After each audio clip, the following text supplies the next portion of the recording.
ndasenga ndangije mu mijwi mbwiye ngo urupfu ese hagiye gupfa ndeba ndacyaha numva ntabyo wenda numva ntabyo ntago nanteze ko yapfa twamukundaga kumvaga imbere ari heza noneho rero nza kuryama mbona imbere yanjye haparitse imodoka ariko mbona mu Rwanda sinyizi nabonaga ari ya modoka yanditseho tourist van iri ya Uganda ntabwo nari nakabonye mu Rwanda kuva nabaho n'ubwa mbere nyibonye ubu ngubu mbonye imodoka iparitse mbona havuye umugeni wa Kristo mbonye umukobwa mwiza avuyemo wambaye agatimba keza kamaboko kamubiri katajya n'ikizinganamo ntambona gogo imbere yanjye siko garapfuye kumunyi mugeni apfuye mu modoka mujwi mbwira ngo umugeni wa Kristo aratashye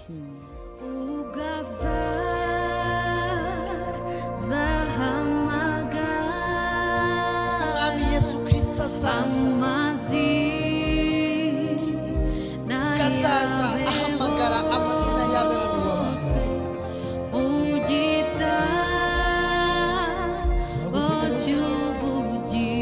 Mwami Yesu Kristo azaza umutima wanjye urabizi neza umutima wanjye urabihamya yuko nzumva izina ryanjye nanjye nkitaba ndabizi neza turagutegera Kristo kuko naba narapfuye ugutwi kwanjye kuzumva ijwi ry'Umwami Yesu ampamagara tuzabona abacu bose nta kabuza tuzababona ziko nzumva izina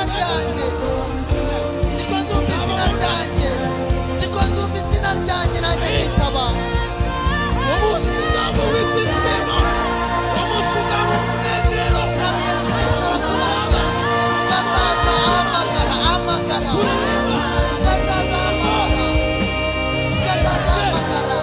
ese nawe uzumva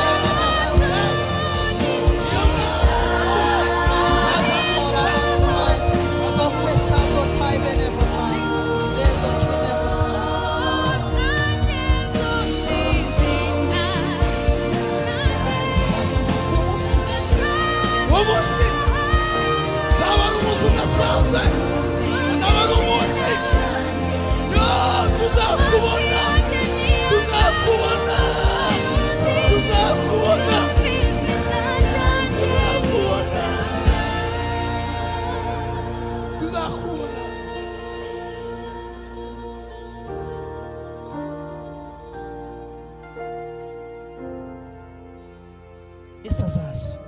Yesu azaza kandi azaza gutwara abantu biteguye azaza gutwara abantu bari maso Yesu Kristo azaza gutwara abantu bari maso umuntu utari maso ntago Yesu azamutwara uryame uri maso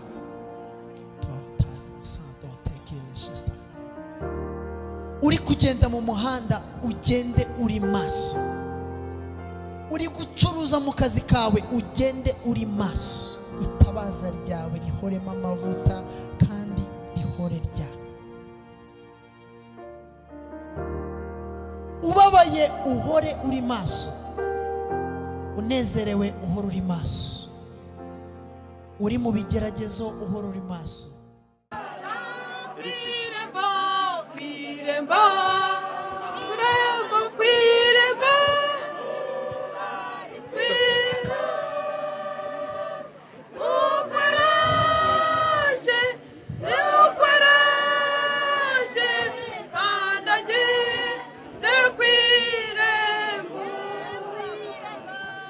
n'ubundi nk'uko biri hari izindi modoka zikiri inyuma hari abandi bataragera gute bataraza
isaha tutazi, umunsi tutazi, niho Kristo azaza gutwara itorero. Amen.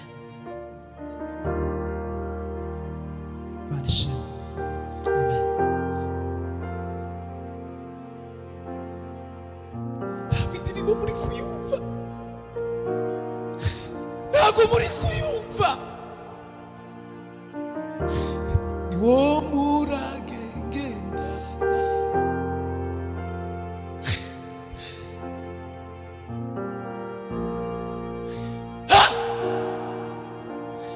wo murage ngendana,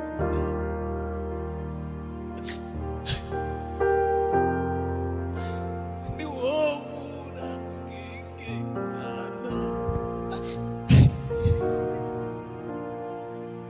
ni wo murage ngendana.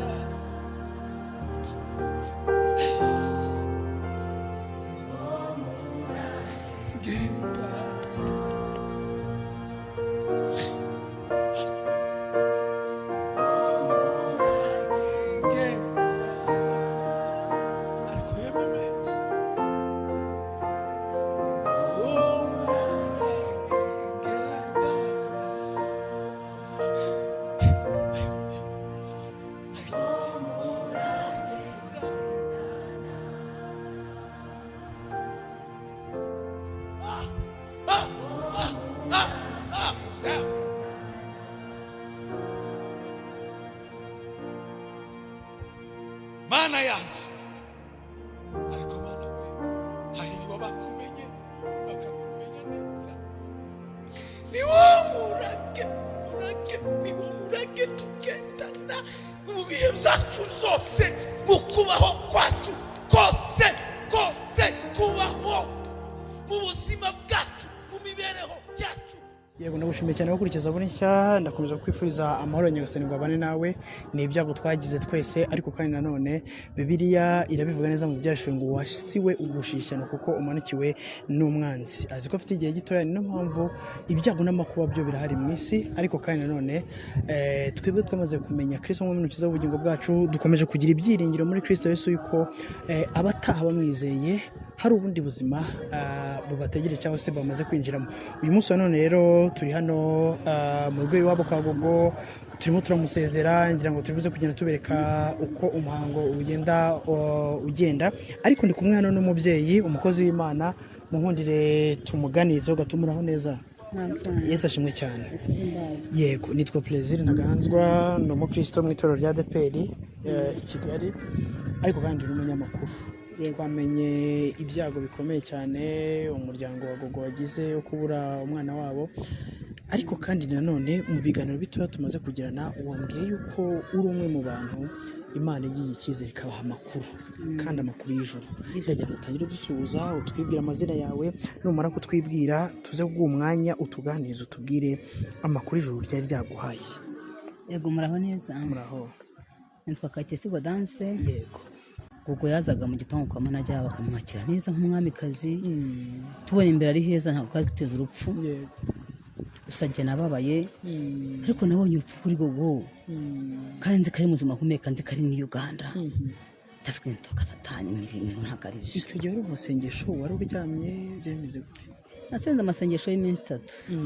Uri gusengera ibisanzwe? Hari n'icyifuzo nafite nsenga. Umuntu Imana ambwira ati senga y'iminsi 3, Imana igutwikure ikwereka, kandi ibyo wabonye ukajya ubigira ibanga ujye ubivuga, niba ari ukuri. Ndasenga, ndangije numva ijwi rimbwiye ngo urupfu.